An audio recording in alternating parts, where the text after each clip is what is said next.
موضوع الدرس بھی اثبات المعاد واحوال الاشقیاء سورۃ القلم تفسیر ابن کثیر. الحمد للہ رب العالمین والصلاة والسلام علی اشرف الانبیاء وسید المرسلین سیدنا محمد وعلی آلہ واصحابہ اجمعین. اللهم صل على سيدنا محمد وعلى آل سيدنا محمد كما صليت على إبراهيم وعلى آل إبراهيم في العالمين إنك حميد مجيد. أعوذ بالله من الشيطان الرجيم. بسم الله الرحمن الرحيم. يوم يكشف عن ساق ويدعون إلى السجود فلا يستطيعون خاشعة أبصارهم ترهقهم ذلة وقد كانوا يدعون إلى السجود وهم سالمون. فذرني ومن يكذب بهذا الحديث سنستدرجهم من حيث لا يعلمون وأملي لهم إن كيدي متين. أم تسألهم أجرا فهم من مغرم مثقلون أم عندهم الغيب فهم يكتبون. اللہ تبارک و تعالی نے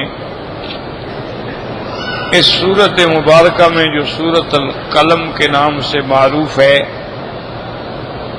سب سے پہلے تو اس میں اثبات رسالت محمد مصطفیٰ صلی اللہ علیہ وسلم اور مشرکین کا رد ہے جو حضور کو دیوانہ کہتے تھے.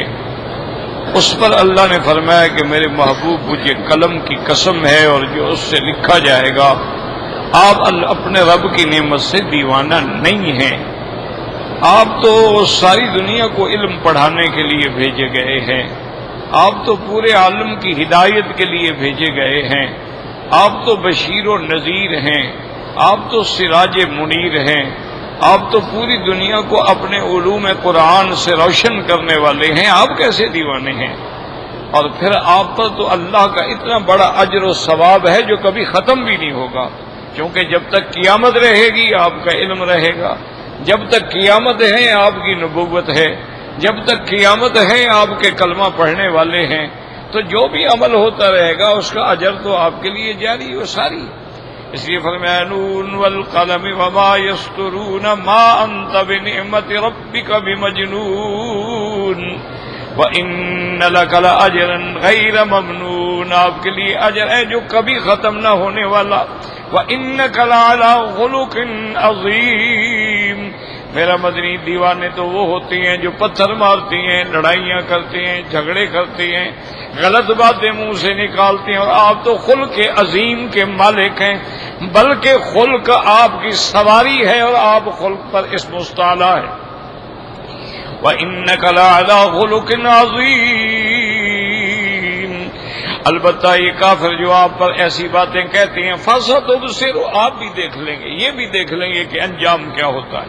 بِأَيِّكُمُ الْمَفْتُونُ، کہ دونوں میں سے کون ہے جو بہکا ہوا اور کون ہے جو دیوانہ ہے، کون ہے جو بھٹکا ہوا ہے. ان ربک هو اعلم بمن ضل عن سبیلہ وهو اعلم بالمہتدین.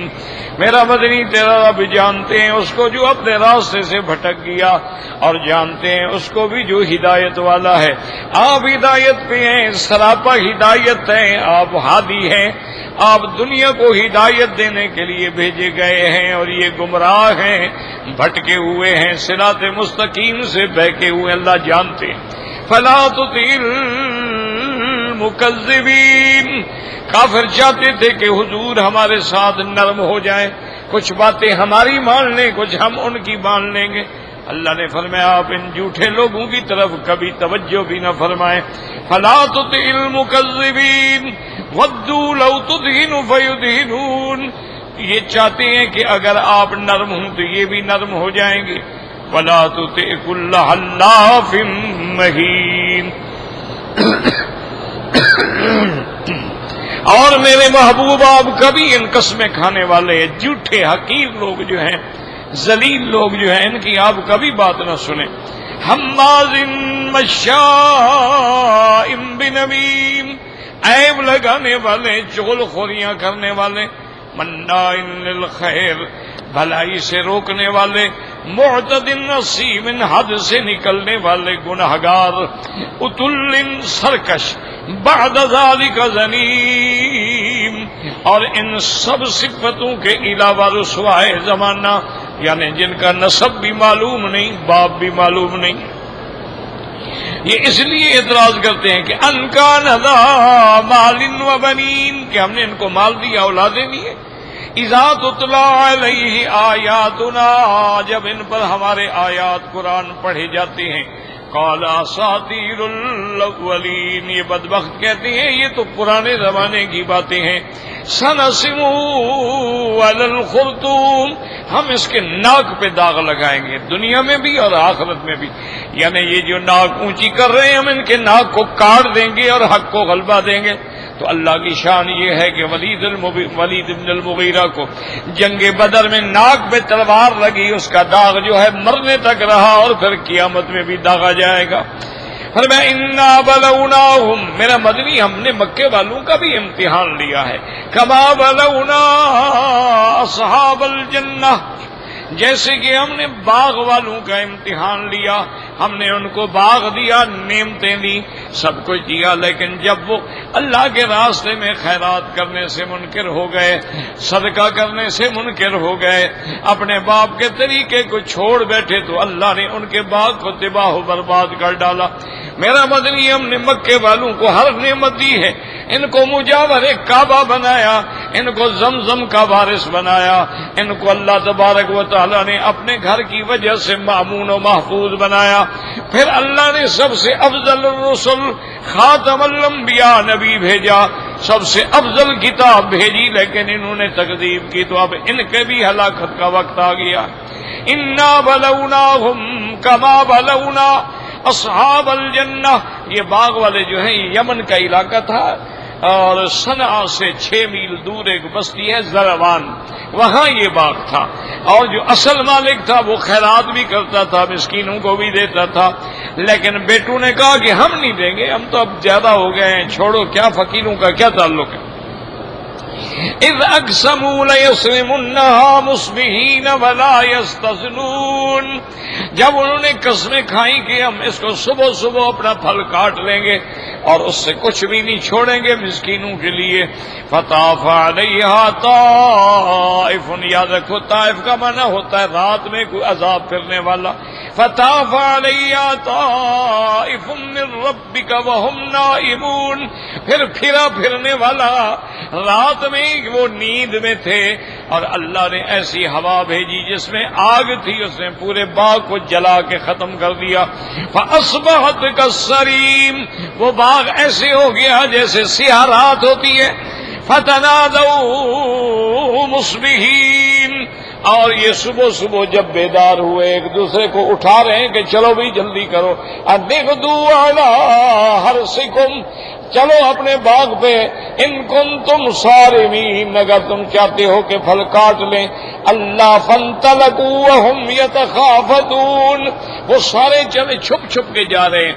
اللہ يدخلنها اليوم علیکم مسکین، کہ کوئی مسکین نہ سن لے، کسی کو پتہ نہ لگ جائے کہ ہم فصل کاٹنے کے لیے جا رہے ہیں، تاکہ کوئی مسکین باغ میں نہ آ سکے۔ وغدوا علی حرد قادرین، صبح صبح وہ اپنی کھیتی پہ پہنچے اس حال میں کہ ان کے پاس پوری تیاری تھی کاٹنے کی۔ فلما رأوها قالوا انا لضالون، اب جب پہنچے تو دیکھا کہ باغ تو کوئی نہیں، وہ تو جل کے کولا ہو گئی، زمین بھی جل گئی ہے۔ کہنے لگے معلوم ہوتا ہے کہ ہم بھٹک گئے ہیں۔ اس کے بعد پھر غور کرنے لگے، کہیں گے نہیں بھٹکے تو نہیں ہیں، بل نحن محرومون، اللہ نے ہمیں محروم کر دیا۔ قال اوسطهم الم اقل لكم لولا تسبحون، ان میں جو درمیانہ تھا یعنی اعتدال والا، اچھی سوچ رکھنے والا، سمجھدار، اس نے کہا میں نے تم کو پہلے کہا تھا کہ تم اللہ کی تسبیح بیان کرو، اللہ تبارک و تعالیٰ کے حقوق ادا کرو، اللہ کے بندوں کے حقوق ادا کرو۔ قالوا سبحان ربنا، اب کہنے لگے اے رب تیری ذات پر، انا كنا ظالمین، ہم نے اپنے اوپر ظلم کیا ہے۔ فاقبل بعضهم على بعض يتلاومون، اور لگے ایک دوسرے کو گلا دینے کے تم نے مروا دیا، وہ کہ تم نے مروا دیا۔ قالوا یا ویلنا، کہنے لگے آپس میں کیوں لڑتے ہو، ہائے کاش، انا كنا طاغین، ہم خود ہی سرکش ہیں۔ عسى ربنا ان يبدلنا خيرا منها انا الى ربنا راغبون، کہنے لگے اب ایک دوسرے پہ لعنت نہ بھیجو، اللہ کی طرف رجوع کرو، ہو سکتا ہے کہ اللہ ہمیں اس کے بدلے میں کوئی بہتر باغ عطا فرما دے۔ اللہ نے فرمایا میرا مدنی ایک نمونہ ہے، کذالک العذاب، اسی طرح میرا عذاب آتا ہے کہ رات کو لوگ سو رہے ہوتے ہیں اور عذاب آ جاتا ہے۔ والعذاب الآخرۃ اکبر، یہ تو دنیا کا عذاب ہے تو کچھ بھی نہیں، اصل عذاب تو آخرت کا ہے جو بہت بڑا ہے۔ لو کانوا یعلمون۔ اب اس کے بعد اللہ فرماتے ان للمتقین عند ربهم جنات النعیم، اللہ سے جو ڈرنے والے ہیں، اللہ کے فرما برداری کرنے والے ہیں، حرام سے بچنے والے ہیں، اوامر پہ چلنے والے ہیں، زواجر سے رکنے والے ہیں، وہ متقی ہیں، ان کے لیے اللہ کے بہت بڑے باغ ہیں ہمیشہ رہنے والے۔ اللہ نے فرمایا میرا مدنی یہ کیسے پاگل ہو گئے، افنجعل المسلمین کالمجرمین، یہ جو کہتے ہیں کہ ہمیں بھی آخرت میں بڑی نعمتیں ملیں گی، کیا ہم مسلمانوں کو کافروں کو برابر کر دیں؟ یہ ایسے ہو سکتا ہے؟ لا یستوی اصحاب النار واصحاب الجنہ، اصحاب الجنت هم الفائزون، کبھی برابر نہیں ہو سکتے ہیں۔ اور اس کے بعد اللہ نے فرمایا تم کیا کہتے ہو کہ ہمیں بھی آخرت میں ملے، ما لکم کیف تحکمون، کیا ہو گیا، کیسے فیصلے کر رہے ہو؟ ام لکم کتاب فی تدرسون، کیا تمہارے پاس کوئی لکھا ہوا ہے، کوئی سابقہ کتاب ہے، کوئی دلیل لے آؤ نقلی۔ ان لکم فیہ لما تخیرون، اور اس میں یہ خبر دی گئی ہے کہ جو تم چاہو گے قیامت میں وہی تمہیں ملے گا۔ ام لکم ایمان علینا بالغۃ، یا کیا ہم نے تمہارے ساتھ کوئی قسمیں کھا کے وعدہ کیا ہوا ہے؟ ان لکم لما تحکمون، کہ تمہیں وہ ملے گا جو تم چاہتے ہو۔ سلہم ایہم بذالک زعیم، آپ ان سے پوچھیں کہ پھر ان سب باتوں کا کون ذمہ دار ہے؟ ام لہم شرکاء فلیأتوا بشرکائہم ان کانوا صادقین، کیا ان کے پاس وہ شرکاء ہیں جن کا دنیا میں یہ عبادت کرتے رہے، جن کے آگے یہ جھکتے رہے، بلائیں ان کو، اگر سچے ہیں تو آئیں ان کی مدد کریں۔ اب اس کے بعد اللہ فرماتے ہیں یوم یکشف عن ساق ویدعون الی السجود فلا یستطیعون۔ اب یاد رکھیں کہ اس آیت میں اللہ تبارک و تعالی نے ارشاد فرمایا ہے کہ یوم یکشف عن ساق، یعنی قیامت کے دن، جس دن اللہ تبارک و تعالی اپنی پنڈلی، ساق کہتی ہے پنڈلی، پنڈلی مبارک کو کھولیں گے۔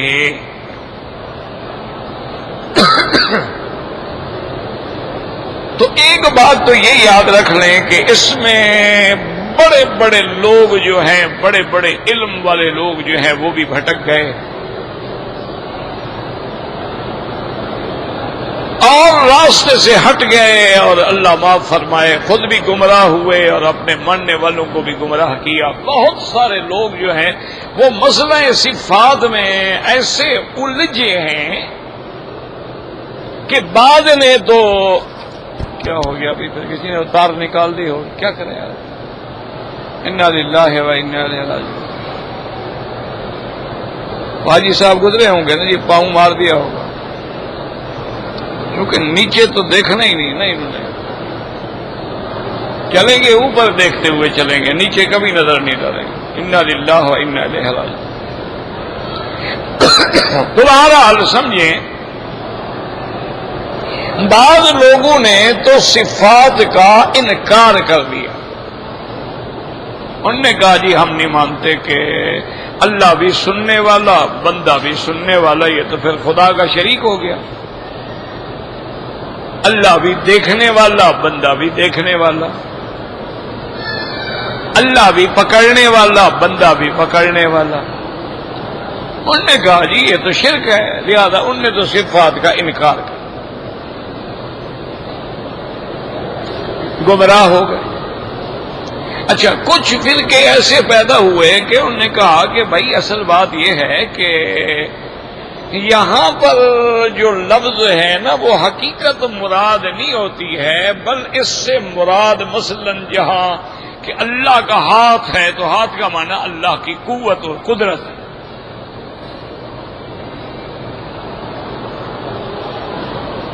یعنی جیسے محاورے میں کہا جاتا ہے بھی سب کچھ اس کے ہاتھ میں ہے، یعنی سب کچھ اس کی قدرت میں۔ انہوں نے تعویل کی، انہوں نے کہا ہم صفات کو تو مانتے ہیں لیکن اس سے مراد یہ نہیں ہے، بلکہ اس سے مراد یہ ہے، کہیں انہوں نے کہا اس سے مراد طاقت ہے، کہیں انہوں نے کہا اس سے مراد سلطنت ہے، کہیں انہوں نے کہا اس سے مراد اللہ کا اقتدار ظاہری و باطنی ہے۔ انہوں نے تعویلات کا دروازہ کھولا۔ لیکن یاد رکھیں کہ جو صحیح عقیدہ ہے قرآن و سنت کے مطابق، حتیٰ کہ تعویلات میں پہلے اشاعرہ جو تھے نا، جن کے بڑے ابو الحسن اشعری رحمت اللہ علیہ گزرے ہیں، وہ زیادہ تر جو ہے تعویلات کا سہارا لیتے تھے۔ بعد میں انہوں نے خود رجوع فرما دیا، انہوں نے کہا نہیں، میرا وہی عقیدہ ہے جو سلف کا ہے، اور یہی عالم کی شان ہوتی ہے کہ جب کوئی غلطی معلوم ہو جائے فوراً رجوع کر۔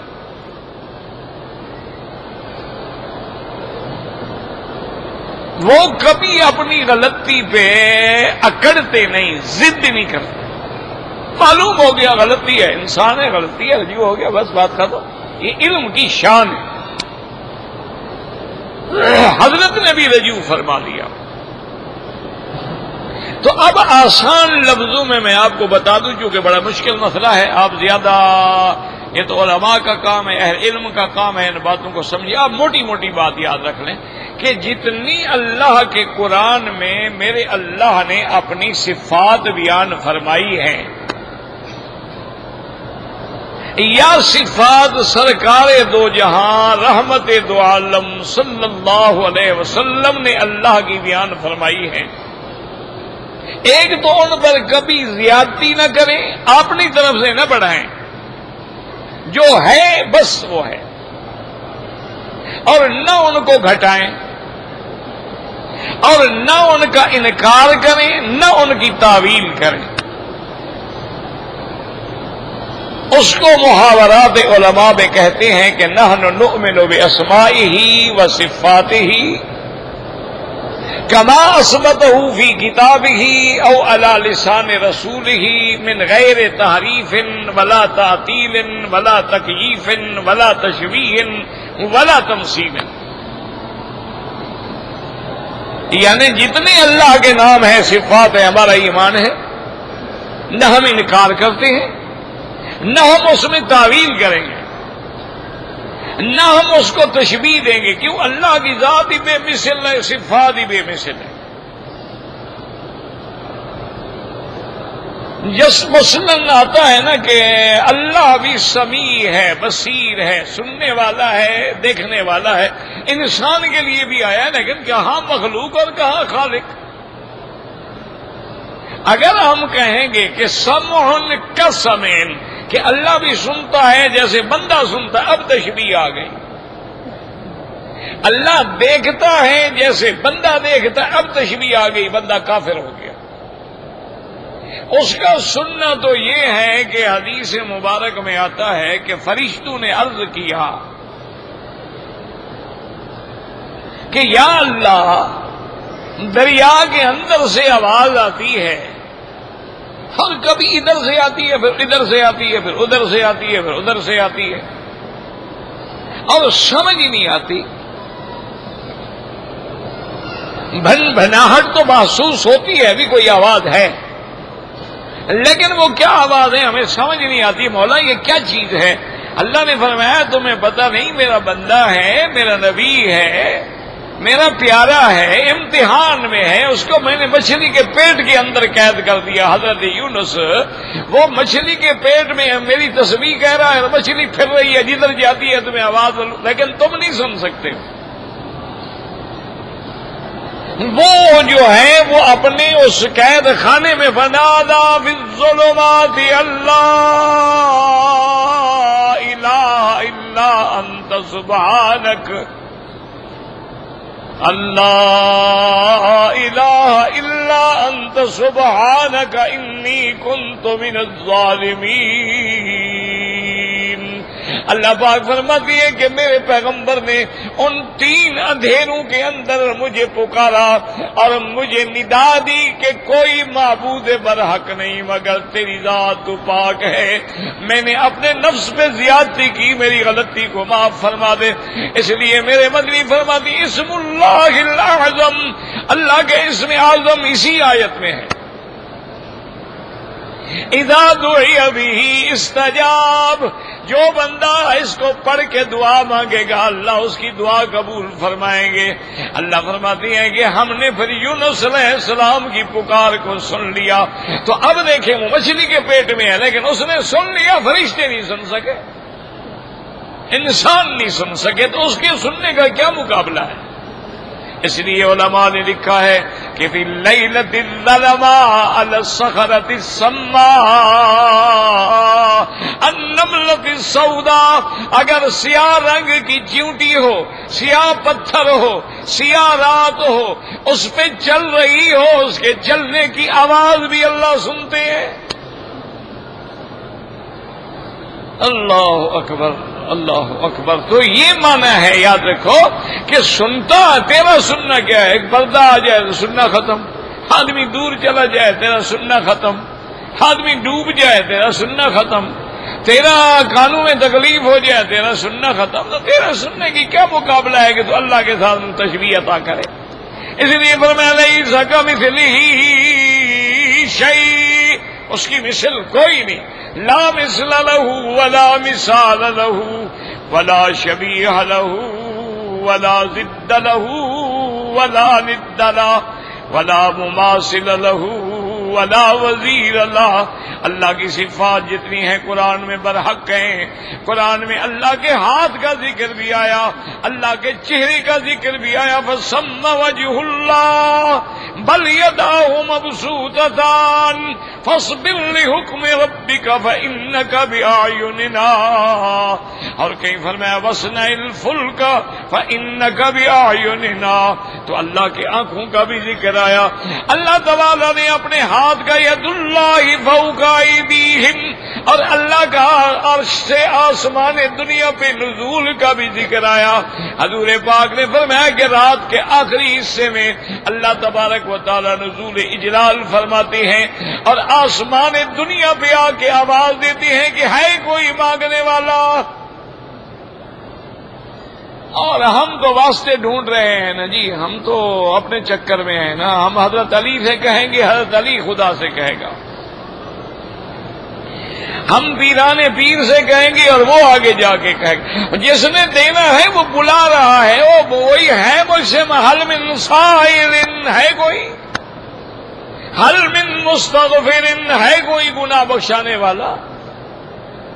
اس لیے حدیث پاک میں آتا ہے، حضور پاک نے فرمایا جب تم بندوں سے مانگتے ہو تو بندے ناراض ہو جاتے ہیں، اور ایک تیرا خدا ہے جب تم نہ مانگو تو ناراض ہوتا ہے۔ یہ مجھ سے نہیں مانگتا تو کس سے مانگے گا؟ اور پھر مانگنے کے لیے وقت نہیں کہ مکے والوں کی سنے مدینے والوں کی نہ سنے. اللہ نے فرمایا اذا سألک عبادی انی فانی قریب اجیب دعوت الداعی اذا دعان. جب پکارو جہاں پکارو اللہ سنتا. شرط یہ ہے پکارنے والا کھڑا ہو, پکارنے والا سچا ہو اور دل سے آواز نکلتی ہو, رسم دنیا داری نہ ہو. اور جب اللہ سے مانگے اللہ کو پکارے تو ایسے ڈوب جائے. اس لیے حضرت مالک ابن دینار رحمت اللہ علیہ ایک بہت بڑے اللہ کے ولی گزرے ہیں. وہ اپنے شاگردوں سے کہتے تھے کہ بھائی جب ہماری دعا منظور ہوتی ہے نا ہمیں تو پتہ لگ جاتا ہے, اور جو دعا منظور نہیں ہوتی اس کا بھی ہمیں پتہ لگ جاتا ہے. تو شاگرد حیران ہو گئے. انہوں نے کہا حضرت یہ کیسے ہو سکتا ہے؟ آپ نے فرمایا جب بندہ دعا مانگ رہا ہے اور دعا میں دل لگ رہا ہے, آنسو بہ رہے ہیں, دل کے اندر رکت طاری ہو گئی ہے اور دل چاہتا ہے اور مانگوں, سمجھو کہ منظوری کی گھڑی آ گئی ہے. اور جب دعا مانگ رہے ہو اور تمہیں پتہ بھی نہیں کہ میں کیا مانگ رہا ہوں, تم مکے میں بیٹھے ہو اور خیالات جو ہیں اپنے ملک میں پڑے ہوئے ہیں, تم کعبے کے سامنے بیٹھے اور سوچ رہے کہ پتہ نہیں اس وقت میری بیوی کیا کر رہی ہوگی, تو پھر دعا بھی اسی طرح ہوتی ہے. جب تک ارتکاز کامل نہ ہو دعا منظور نہیں ہوتی, یاد رکھ لو. اب دیکھو نا مثلا یہ اینک ہے, ایک چھوٹی سی مثال دے دوں. یہ اگر میں اس کو صحیح معنی میں پہنوں گا تو 1 منٹ کی بات ہے. اچھا اگر میں توجہ ادھر ہو تو یا آنکھ میں مار دوں گا یا نہیں آئے گی. تو جب ارتکاز کامل نہ ہو اینک نہیں پہن سکتے, ارتکاز کامل نہ ہو آپ چائے پیالی میں نہیں ڈال سکتے, ارتکاز کامل نہ ہو تو ایک عورت روٹی نہیں لگا سکتی, یا ہاتھ جل جائیں گے یا روٹی جل جائے گی. تو اللہ کی طرف توجہ تیری صحیح نہ ہو دعا کیسے منظور ہو جائے؟ تم مانگو تو صحیح نا, تنہائی ہو رات کو جب کوئی نہ ہو, آ جاؤ خدا کے دروازے پر, رحمت کا دریا بہ رہا ہے, آ جاؤ. بالکل کوئی ساتھی نہ ہو, کوئی جاننے والا نہ ہو, بالکل تنہائی ہو اور کعبۃ اللہ کے سامنے. یہ تو وہ گھر ہے نا جس کو خود خدا نے کہا ھدی للعالمین, یہ مرکز ہدایت ہے. اگر یہاں بھی ہدایت نہ ملے تو سمجھو کہ پھر ٹھکرا دیا, کسی جگہ بھی نہیں ملے گی. یعنی آپ اندازہ کریں مصر کے علاقے سے ایک شوبز کی لڑکی, فلموں میں کام کرنے والی, بہت بڑی مانی ہوئی اداکارہ اور گلوکارہ اور ڈانسر اور کیا کیا بلا تھی, خیال آ گیا عمرے پہ آ گئی. انسان ہے, مسلمان تو تھی نا. عمرے پہ جب آ گئی, طواف کیا, صفا مروہ دوڑی, تہجد کی اذان ہو گئی. اس کا باپ بھی ساتھ تھا. اس نے باپ سے کہا بجان آپ بوڑھے ہیں, تھک گئے ہوں گے, آپ تھوڑا جا کے ہوٹل میں آرام کر لیں, 1 گھنٹہ کا ٹائم ہے. اور اس کے بعد ہوٹل بالکل قریب ہوتے تھے. اب تو حرم بڑا ہو گیا نا ماشاءاللہ, مجبور ہیں کہ دور دور چلے گئے.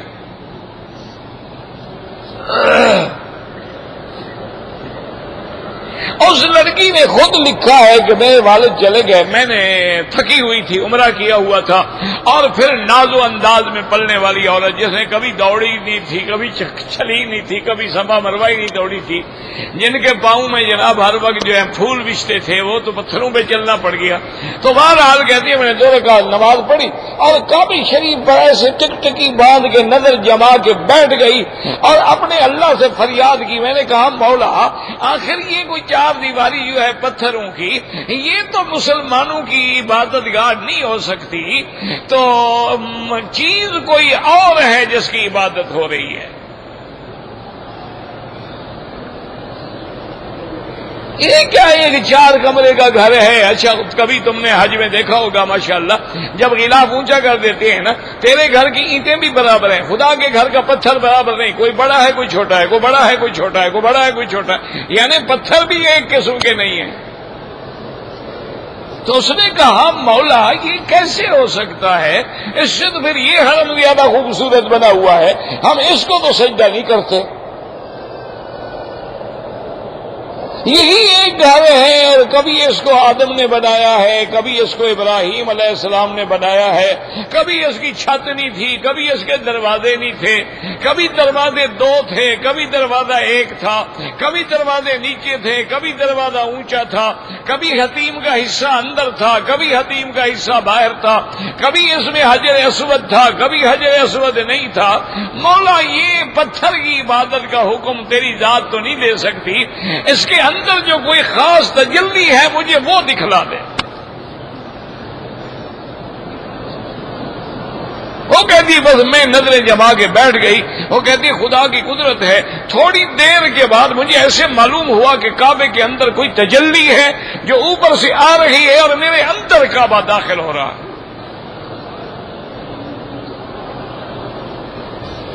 بس کہتی ہے میں سجدے میں گر گئی، میں نے رو رو کے اللہ سے توبہ کی، میں نے کہا مولا بس تو واقعی بڑا کریم ہے کہ ساری زندگی میری گناہوں پہ گزر گئی، تیرے دروازے پہ آیا تو نے ٹھکرایا نہیں، دعا کرو اللہ ہمیں بھی نہ ٹھکرائے، دل سے دعا مانگ لو، اللہ بلایا ہے تو اب دھکے نہ دے، اگر اپنے گھر میں بلا لیا ہے تو اس کے برکات بھی نصیب فرماؤ، اگر مدینے پاک میں بلا لیا ہے تو حضور کے مسجد نبوی اور روضہ مبارک کے برکات و ثمرات بھی نصیب فرما، حضور کی محبت کی کوئی جھلکی بھی نصیب فرما دے۔ میرا مولا ہم بدکردار ہیں، گناہ گار ہیں، ذلیل ہیں، رسوا ہیں، تیرے نافرمان ہیں، ایک تیرے بندے ہیں اور دوسرا تیرے محبوب کی امت ہے، رحم فرما دے، رحم کا معاملہ فرما۔ اللہ اکبر اللہ اکبر۔ بس جناب عمرہ کرنے کے بعد واپس گئی، کہاں گئی وہ فلم اور کہاں گئے وہ گانے؟ آج اس کا تحفیظ اور تجوید قرآن کا مصر میں سب سے بڑا مدرسہ ہے جس میں ہزاروں لڑکیاں قرآن پڑھ رہی ہیں۔ تم نے بھی کبھی مانگا ہے خدا سے؟ تم تو خدا کے گھر میں بھی آ کر پیرانے پیر سے مانگتے ہو، تم تو مدینے شریف میں بھی جا کے جناب حضرت معین الدین اجمیری سے مانگتے ہو، تم تو کعبے کے سجدے کرتے ہوئے بھی تصور میں ہوتا ہے کہ چلو یار اللہ نے موقع دیا یہاں بھی سجدہ کر لو، پھر انشاءاللہ شباز کلندر کی مزار پہ بھی سجدہ کر لیں گے، چلو یہاں بھی رمل کر لو وہاں بھی دھمال کھیل لیں گے۔ ہماری قوم کا تو یہ حال ہے، اسی لیے ہم بھٹکے ہوئے ہیں، نہ ادھر کے ہیں نہ ادھر کے ہیں، نہ مسلمان ہیں نہ کافر ہیں، درمیان میں لٹکے ہوئے ہیں، مذبذبین بین ذلک لا الہ ہؤلاء ولا الہ۔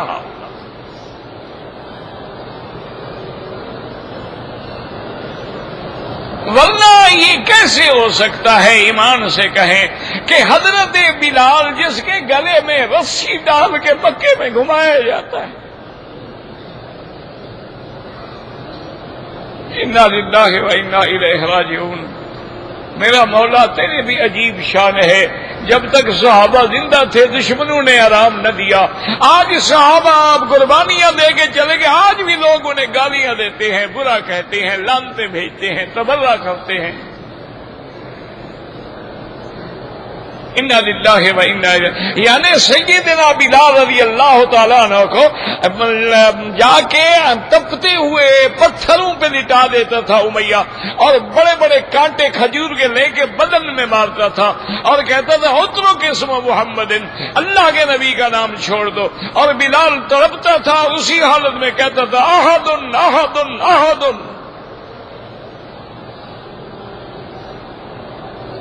ایک ہے، بس بے ہوش ہو جاتا، ہوش آتا کہتا احد احد۔ واہ بلال، اللہ نے سورت بھی ایسی اتار دی کہ پڑھنے والا تیرے اس پکار کو یاد رکھے، قل هو اللہ احد اللہ الصمد لم یلد ولم یولد ولم یکن له کفوا احد، یعنی یہ عالم ہے اور بے ہوش ہے، بوڑھی ماں ہے، حبشے کی ہے، کالی ماں ہے بیچاری، اللہ اکبر۔ اس کو قریش نے تیار کیا کہ مر جائے گا بلال، اس کو راضی کرو، چھوڑ دے کلمہ۔ بوڑھی ماں آ کے سرانے بیٹھ گئی۔ جب حضرت بلال کو زخموں سے ہوش آیا. یاد رکھو اہل حق کو ہمیشہ پتھر ملتے ہیں. یہ حلوہ جو ہے نا یہ باطل کے مقدر میں ہے. اہل حق کو نہیں ملتا، ان کو قید ملتی ہے، ان کو مارے ملتی ہیں، ان کو پھانسیوں پہ لٹکایا جاتا ہے. اب مرنا تو سب نے ہے نا، کس نے نہیں مرنا ایمان سے کہو. لیکن جس دھج سے کوئی مقتل میں گیا وہ شان سلامت رہتی ہے. مرنا کس نے یار، کیا کوئی عورت کے پیچھے مر گیا، کوئی لڑکے کے پیچھے مر گیا، کوئی فلم کے پیچھے مر گیا، کوئی زمین کے 2 قلعے کے پیچھے مر گیا، لڑائیاں ہو کے مر گیا، کوئی قومیت میں مر گیا، جی یہ جو سندھی ہے اور یہ پنجابی ہے اور یہ پشتون ہے اور یہ پختون ہے مر گیا. اصل تو مرنے والا وہ ہے جو محمد مدنی کے صحابہ کے عشق میں مر گیا، جو حضور کے عشق میں مر گیا، جو قرآن کے عشق میں مر گیا، جو اسلام کی صداقت و دیانت اور امانت کے لیے مر گیا. اصل تو وہ ہے، یہ مرنا تو سب نے ہے. یہی وجہ تھی کہ امام احمد ابن حنبل رحمت اللہ علیہ جو اس ملک کے بھی امام ہیں، اللہ ان کی قبروں پہ کروڑ رحمتیں فرمائے، ان کا جنازہ دیکھ کے ہزاروں عیسائی اور یہودی کلمہ پڑھ گئے، مسلمان ہو گئے.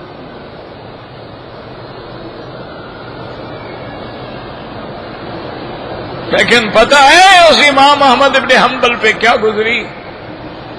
آپ کے کپڑے اتارے گئے،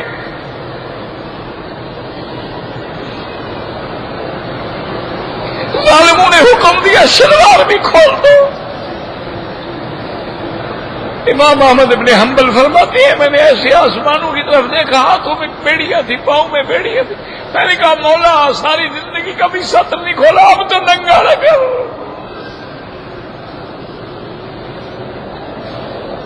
ہاں یہ لوگ تھے امام، ایسے نہیں بن جاتے کہنے سے 2 رکعت کے امام.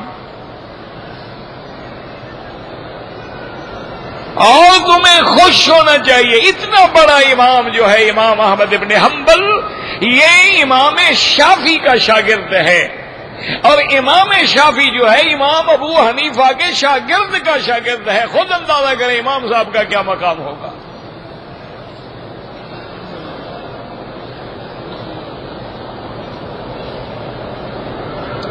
اور ان کی جان پہ جب کوڑے برسائے جاتے تھے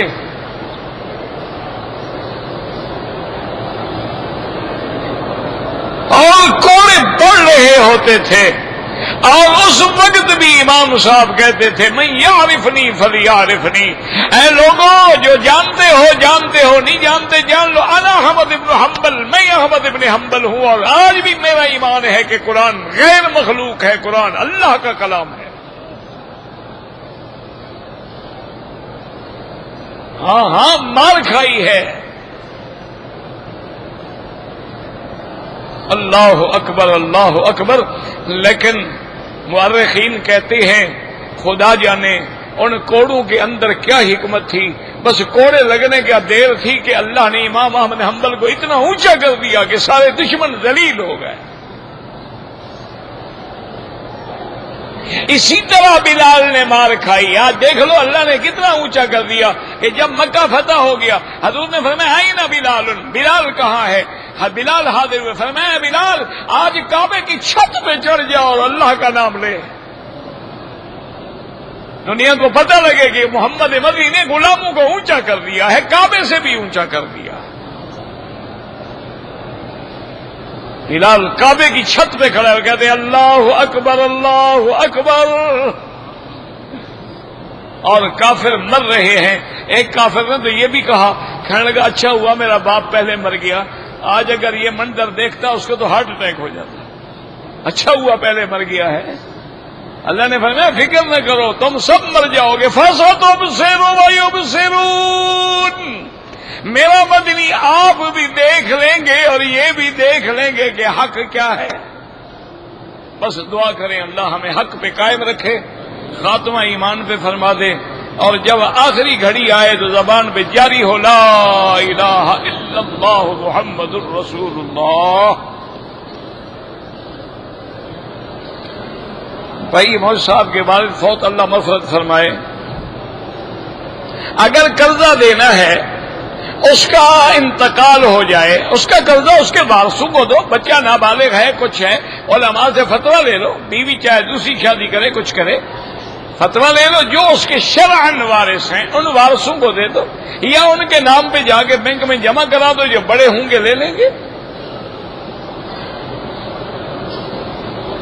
اگر طواف کر رہے ہیں اذان ہو جائے کرتے رہیں، کوئی بات نہیں، جب تکبیر کا وقت آئے طواف روک دیں اور نماز میں شامل ہو جائیں۔ طواف کے دوران میں نماز جنازہ کھڑی ہو جائے، پڑھنے تو مرضی ہے، نہ پڑھیں کوئی گناہ نہیں، طواف کرتے ہیں۔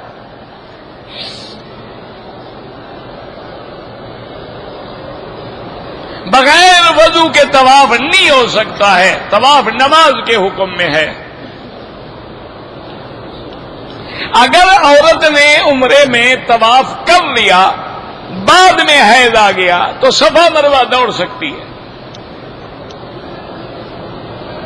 اگر عورت حیض میں ہے، باہر بیٹھ کے کعبہ دیکھتی رہے، بالکل دیکھتی رہے، اللہ کا ذکر کرے۔ دم کے جو روزے ہیں یہاں رکھو، اپنے ملک میں رکھو، کہیں بھی رکھو۔ مدینہ منورہ میں 8 دن کا جو رہنا ہے وہ افضل ہے کہ 40 نماز پڑھیں، لیکن نہ پڑھ سکو کوئی مسئلہ نہیں۔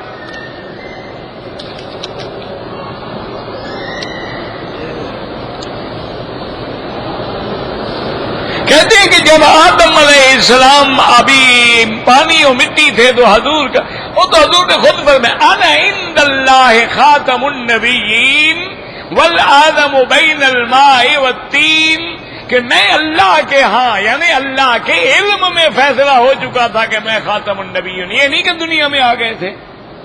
کوئی عقل کے ساتھ مسئلہ، یعنی بیٹا پہلے آتا ہے باپ بعد میں آتا ہے، عقل ہے؟ کیا کہو گے دشمنوں؟ خدا کا خوف کرو، حضور آدم کی اولاد ہے، آپ نے فرمایا نا سید ولد آدم، میں آدم کی اولاد کا سردار ہوں، تو باپ پہلے آئے گا یا بیٹا پہلے آئے گا؟ باپ بعد میں پیدا ہوگا؟ کیا کہہ رہے ہو؟ خدا کو کیا جواب دو گے؟ مانے یہ ہے کہ میں اللہ کے علم میں فیصلہ ہو چکا تھا، اور وہ تو ابھی پڑھ رہے ہیں آپ کے نون والقلم، اول ما خلق اللہ القلم، سب سے پہلے اللہ نے قلم پیدا کی، حکم دیا اکتب ما کان وما یکون وما هو کائن الی یوم القیامت، حکم دیا سب لکھ دو جو قیامت تک ہوگا۔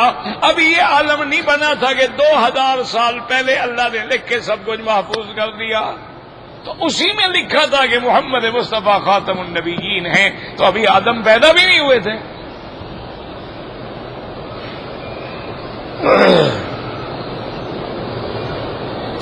اگر کوئی ایک بال توڑ لے بھول کے کچھ نہیں ہوتا۔ اگر ایک آدمی 2 سال مزدوری کے لیے آیا یہاں پر، 2 سال کے بعد جب گھر جائے گا تو بیوی سے دوبارہ نکاح کرے گا، کیونکہ 2 سال میں طلاق ہو گئی تھی وہ۔ یہ اچھی بات ہے کہ تم ادھر آؤ بیوی فارغ، جب واپس جاؤ نیا نکاح، یہ نیا مسئلہ ہے بھائی۔ بابا 50 سال بھی نہ جاؤ نکاح نہیں ٹوٹتا۔ یہ الگ بات ہے کہ تم گناہگار ہو، بیوی کا حق ادا نہیں کر رہے، نکاح بڑا پکا ہے، وہ کدھر نہیں جاتا۔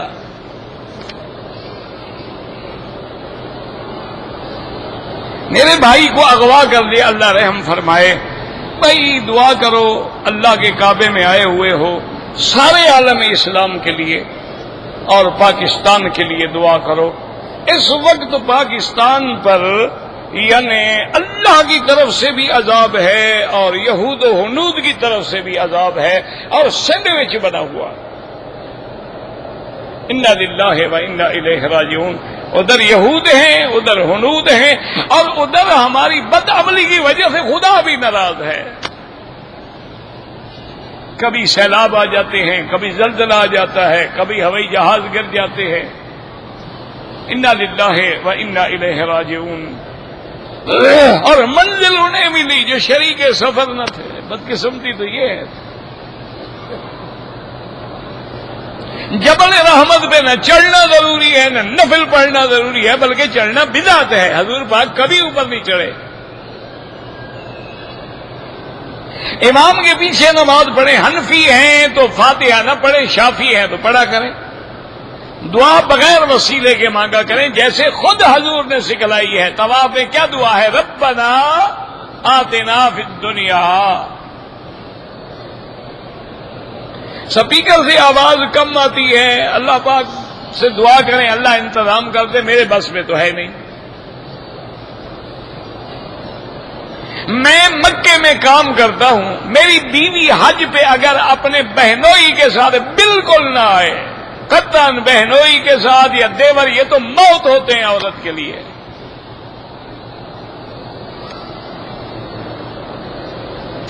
معطا امام مالک میں ایک روایت ہے، لیکن امام مالک بھی ہاتھ باندھ کے نماز پڑھتے تھے۔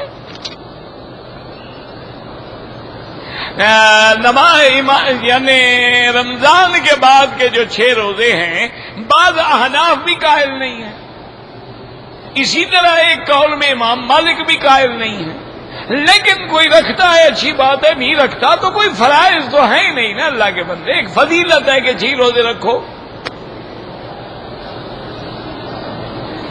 غار سور میں نہ جانا ضروری ہے، نہ نفل پڑھنا ضروری ہے، نہ غار ہرا پہ جانا ضروری، نہ نفل پڑھنا ضروری۔ دم پڑ جائے تو اس کا کیا طریقہ ہے؟ منڈی میں جا کے بکری خریدو، ذبح کرو، تقسیم کر دو، اور کیا طریقہ ہے؟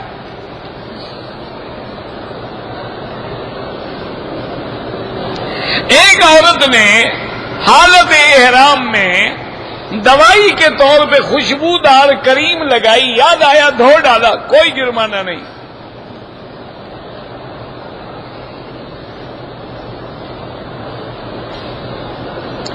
عورت نے حیض کی حالت میں عمرے کے لیے سفر کیا، احرام بھی نہیں باندھا، نیت بھی نہیں کی، اب پاک ہو کے عمرہ بھی کرے اور دم بھی ادا کرے۔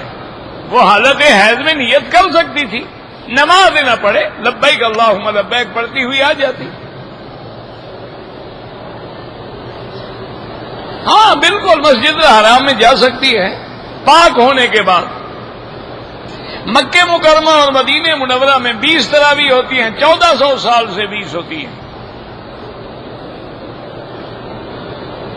شرعی حق المہر کتنا ہے؟ جتنا تمہارا اتفاق ہو جائے، کوئی پابندی نہیں شریعت میں، چاہو تو لاکھوں دے دو، چاہو تو 1000 دے دو۔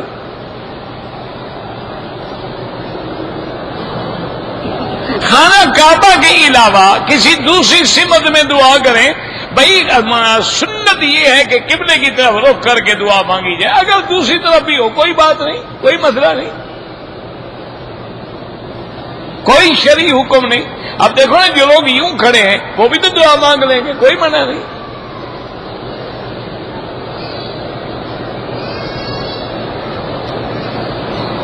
کہتے نہیں کہ پاکستان میں جو تیل ہے یا کھاد ہے، اگر ادھار پہ زیادہ قیمت ہے وہ جائز ہے۔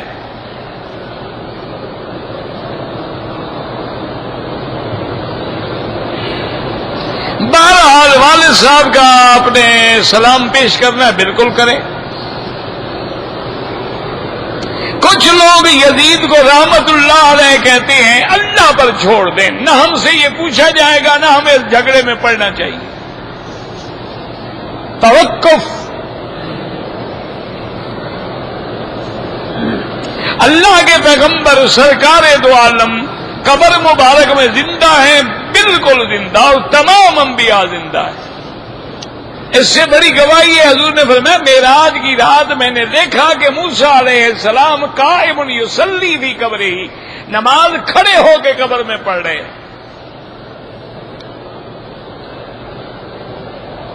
اگر حلق نہیں کرایا، ٹک لگائے تو دم پڑ گئی، بال بھی کٹوائے، دم بھی ادا کرے۔ جب طواف شروع کریں گے اشارہ، جب ختم کریں گے پھر بھی اللہ اکبر۔ نابالغ بچے کے ساتھ نکاح کیا گیا ہے تو جب تک وہ بالغ نہ ہو طلاق دے ہی نہیں سکتا، حلالہ کس بات کا؟ اور طلاق دے گا تو حلالہ ہوگا نا، وہ تو نابالغ ہے، جب بالغ ہوگا انشاءاللہ طلاق دے گا۔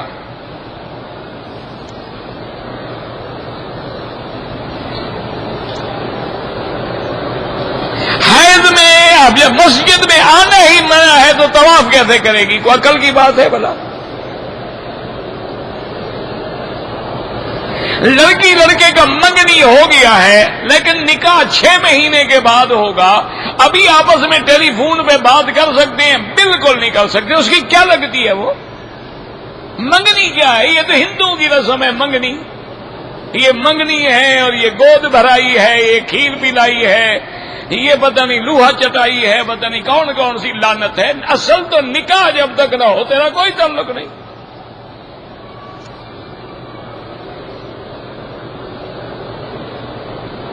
کیمرے والے موبائل میں تصویریں ہوتی ہیں تو نہ رکھو نا ایسی لعنت کو، بند کر کے رکھو۔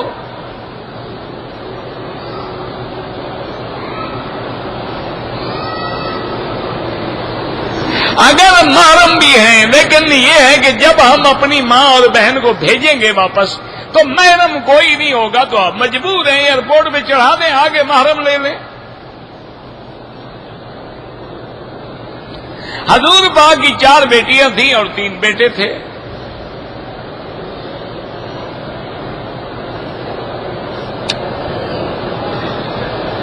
کہتے ہیں جی کہ بنگلہ دیش میں ایک پیر ہے، وہ کہتا ہے کہ میلاد منایا کرو تو قبر میں سوال جواب کے وقت میں آؤں گا انشاءاللہ۔ پتہ نہیں آپ خود ہوں گے کہاں؟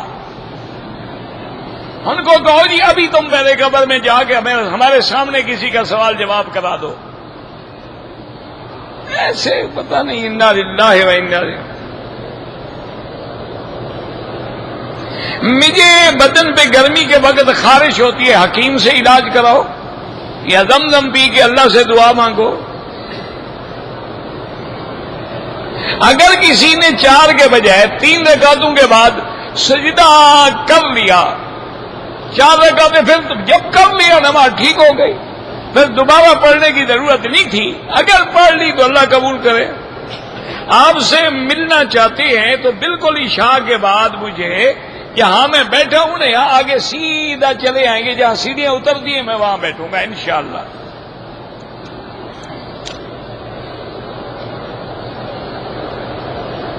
ایک عورت اس کا شوہر تو مکے میں ہے لیکن اپنے ملک سے بغیر محرم کے کیسے سفر کرے گی؟ مشکل تو یہ ہے۔ اگر کوئی حل نہ ہو تو پھر وہاں سے اس کو بھائی یا باپ کوئی ایئرپورٹ پہ بٹھا دے اور ایئرپورٹ پہ تم لے لو تاکہ وہ 4 گھنٹے جہاز میں گزار لے گی بیچاری، اور کیا ہو سکتا ہے۔ طواف کے دوران بات کرنا جائز ہے، ہاں وہ بات جائز ہے جو شریعت کے مطابق ہو۔ کوئی مسئلہ پوچھنا ہے، کوئی دین کی بات ہے، یہ نہیں کہ کس سے کہانیاں کرتے رہو، وہ ناجائز ہے۔ ربنا تقبل منا انك انت السميع العليم وتب علينا انك انت التواب الرحيم اللهم فرج هم المهمومين نفس كرب المكروبين واقض الدين عن المدينين واشفنا واشف مرضانا ومرضى المسلمين۔